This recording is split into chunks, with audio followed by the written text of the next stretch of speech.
Steve here with another tabletop baseball video. This is actually part 2 of a video on extra innings baseball. My recording for part 1 got cut off, so I'm going to try to pick up where I left off. So bear with me for a second as I get back to where I needed to be. So bear with me. I think what we were talking about is roster sheets for the pitchers and then roster sheets for the batters. So if I have this correct, we were talking about the walk and the strikeout ratings. And so if you have a guy like Boog Powell who walked more than average, then he has a PW or plus walks rating. And so you would basically expand the pitcher's walk rating range, and that would accommodate more walks. And then if you go down to Jim Palmer, this is his batting sheet, if you will. Near the bottom of the page, you see MW and PK, and that means minus walks, so he's going to take away from the pitcher's walk rating range, and PK is plus strikeouts, so he's going to actually expand the pitcher's strikeout range. And so that's what those ratings do. They're somewhat generic, but they do allow customization of the batter's walk and strikeout rates. Let's go to the right. There is a running rating, and as I understand it, there were basically 3 running ratings: slow, an average runner, and above average runner. So you have guys like Buford and Blair who are above average. They've got Boog Powell and at least the backup catcher as slow, and they've got the pitchers as slow, looks like, as a default. And then one column over is a defensive rating, and there were basically 3 ratings: either no rating, or superior defense, or limited defense. So, of course, the Orioles were a great fielding team, so you have it looks like Johnson, Belanger, and Robinson as superior defense players, Brooks Robinson, as you would expect, and Paul Blair. And then they also had an outfield throwing arm rating, and they give Frank Robinson and Paul Blair an advanced throwing rating, and that's what this T-1 or T-1 stands for. In the middle of this sheet, this is kind of the core of the game engine, is, again, you're on roll 2, and what you have is rating ranges for extra base hits with home runs, triples, and doubles. And then the L and R column is the ratings for singles. And so they embed splits in this game. I suspect, at least early on, these were generic splits, as opposed to what my friend calls reverse splits. But in any case, these are ranges, and I'm going to explain how these ranges work in a second. But if you just look at the home run range, like Boog Powell was a home run hitter, and so his home run number is 132. Whereas Mark Belanger apparently didn't hit any home runs, so he doesn't have a home run range at all. And you can see some guys hit triples and some did not. And the higher batting average players are going to have the higher numbers under L and R. So I think that's enough on that chart, but feel free to pause it and study it. Oh, I was going to mention there is a stolen base rating, at least in this version of the charts. I don't know if the original versions of the game had a customized stolen base rating, that may have come in later with some other homebrew versions. I just don't know, but you can obviously see the fast runners like Blair and Buford have a higher stolen base rating, and guys like Elrod Hendricks and Boog Powell have a low one, which is 1, and then they give a 0 to the pitchers, so I guess they don't expect them to steal. Okay, second dice roll. We've alluded to this, but just to be clear, if there is no walk or other specific result from dice roll 1, then you roll the same 3 dice again for dice roll 2. And if I make some generalizations, low dice rolls, in other words, rolls that start with a 1 or a 2 or sometimes 3, will result in hits. Whereas high dice rolls, in other words, rolls that start with a 6, may result in a strikeout based on the pitcher's strikeout range and any adjustment from the batter. If there's no hit or strikeout, then you consult the second roll chart for whatever out result is indicated. So back to the hits. Let me try to give you an example with Rico Carty. You can't see it here on the screen. I think it got cut off. But in 1970, Rico Carty for the Braves had the best batting average in Major League Baseball at .366. And so at the bottom of the screen, you can see his .366 batting average. And then you see his home run, triple, double, left and right ratings. So how do you read that? So I put together this little table that's in the box. So the 125 for home runs means any dice roll from 111 to 125 is going to be a home run. And if I counted right, that's 11 chances out of 216. And then he has 1 triples chance if it's a dice roll 126 on dice roll 2. He has 10 doubles chances, which is 131 to 144. In the year, he hit 23 doubles and 25 home runs, so it makes sense that his doubles range is slightly lower than the home run range. And then his left and right singles chart is identical, and it's 3-2-1. So anything from 145 up to 3-2-1 is going to be a single, and that's 57 chances. So whether left-handed pitcher or right-hand pitcher, if you add the 4 numbers together, you get 79 total hit chances. And sure enough, 79 out of 216 is .366. That's his batting average. So the math is really very simple and straightforward. I guess the only thing to say is in this methodology, the splits only affect the singles. And the corresponding batting average that he will have, but not the extra base hits, as I understand it. So pretty simple, pretty straightforward. So if there is not a hit or a strikeout, then you determine the type of out. And you can study this chart if you want, but I've kind of described the major sections of it, which is in the upper left, if I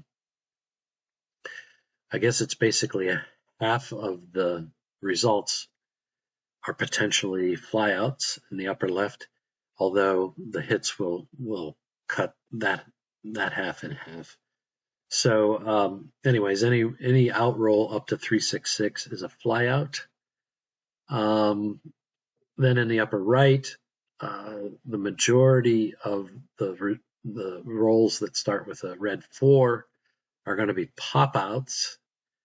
Then the higher rolls in the 4 range all the way up through 666 are going to be ground outs unless we've already previously determined that one of the 6 rolls is a strikeout. And so you can see basically how this works. The numbers, say in the ground out section, for example, um, are labeled in terms of the standard scorekeeping references, like 4-6 is second baseman to first to shortstop, for example.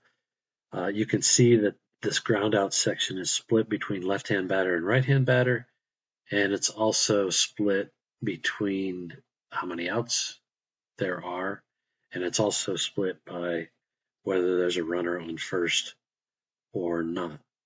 So pretty cool, concise little table there, I would say. Not having played the game, I can't speak to how good it is or how not good it is. Reading some reference materials, it seems like this might have evolved over time. I don't know if this is the latest version or an earlier version. I don't know.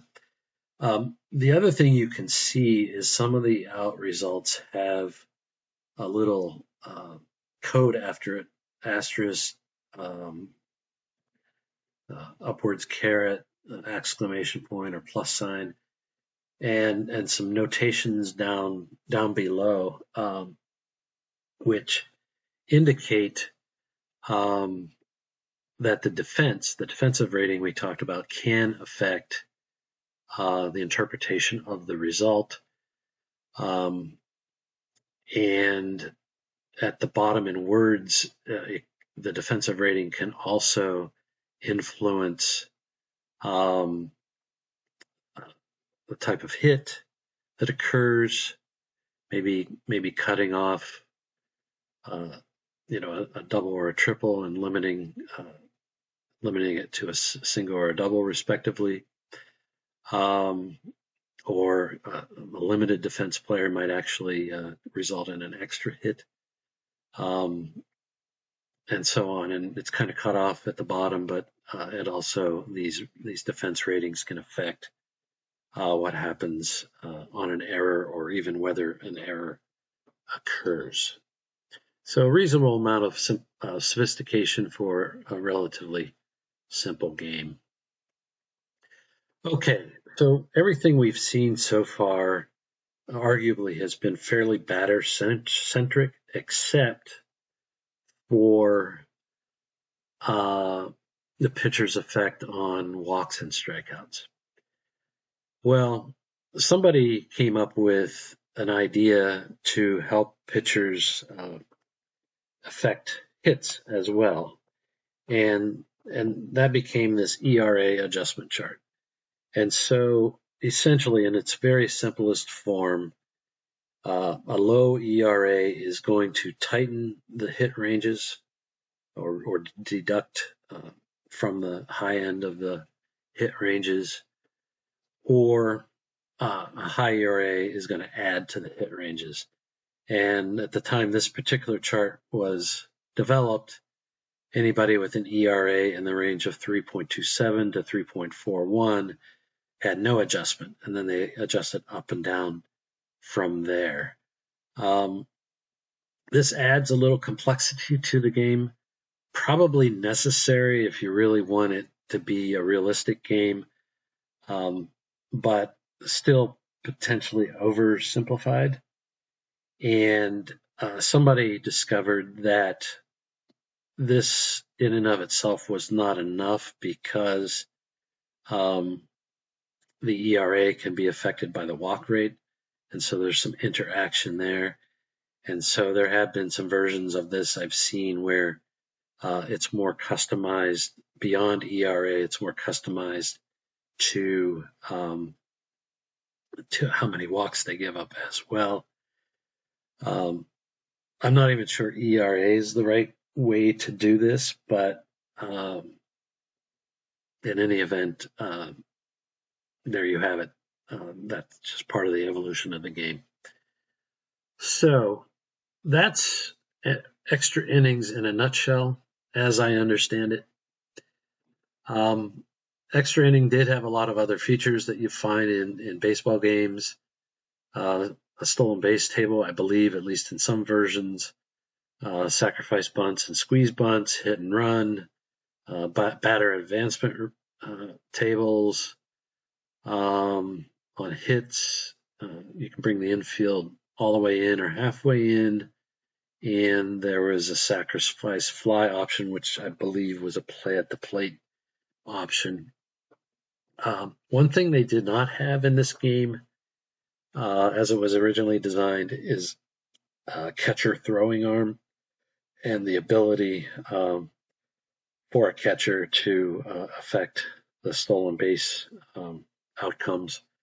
Now, in fairness, it's also on the pitcher to hold the runner, but that was just beyond the scope of this game. So I mentioned other versions of this game. Ron's site, ronbernier.com, that's where you'll find he has on the main part of his page, if you go to this URL that's at the top here, he has pre-filled as played score sheets. I think his site or that section of his site is called Baseball Sim Research. Worth checking out. But if you go to the URL here, you'll see he's got a whole documentation of extra innings, and he's got three sections. One is he's got his own version called Top of the 10th, and he's got the charts and the instructions and several teams that are programmed for that version. It's a much more complex version. It has ballpark effects and all kinds of stuff. Now, if you go to Delphi and search, he, by his own admission, said it probably needs even more work, and he lists like 5 or 6 things he would do to it if he ever picked up the project again. But in any event, I think it's a very playable version if you want a more sophisticated version of extra innings. On the upper right, there are many teams that can be downloaded and played with I believe with the original version of the game, something similar to what I just described. And then a very interesting thing is he's scanned and saved Kavanaugh's Extra Innings newsletters.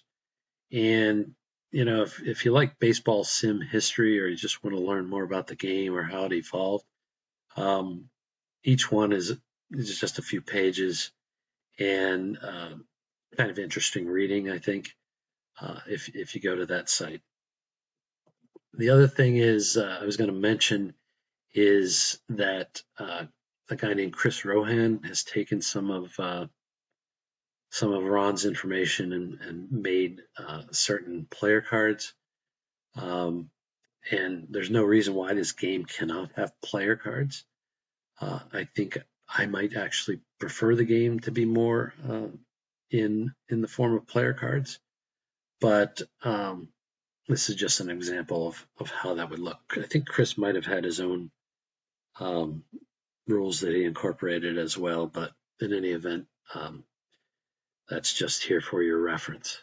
And that is that. Thanks for listening. If I've gotten anything wrong or you want to add anything, please comment. I find